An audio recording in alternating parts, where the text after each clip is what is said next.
আজকে আমাদের ডিনারে রাইসা গরুর মাংস রান্না করেছিল খুব শখ করে। তারপর আমি ভাবছিলাম যেহেতু ও গরুর মাংস করছে, আমি ভুনা খিচুড়িও করে ফেলি সঙ্গে, এবং যদি ভর্তাও হয় তাহলে তো আরও জমে যাবে একদম।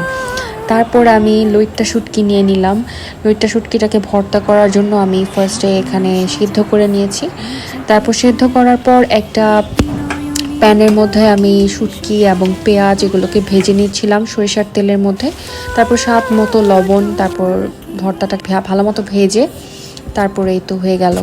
এরপর ভুনা খিচুড়ির জন্য ফার্স্টে মুগ ডাল ভেজে নিচ্ছি, তারপর হচ্ছে পেঁয়াজ হালকা ভেজে নিচ্ছিলাম, তারপর পোলাও চাল আর মুগ ডালকে ভেজে দেন পরিমাণ মতো পানি দিয়ে ঘি না দিলে আমার কখনোই ভালো লাগে না। আমি পোলাও ভুনা খিচুড়ি সব কিছুতে অলওয়েজ ঘি ইউজ করি।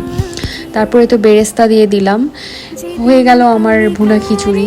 সো আজকের ডিনার আমাদের এটা ছিল, অ্যান্ড সবাই অনেক প্রশংসা করেছিল। অ্যান্ড রাইসা করেছিল গরুর মাংস আর চাপা শুটকি ভর্তা, আর আমি করেছিলাম ভুনা খিচুড়ি এবং লইট্টা শুটকি ভর্তা। ভিডিওটি কেমন লাগলো সবাই অবশ্যই কমেন্ট করে জানাবেন কিন্তু।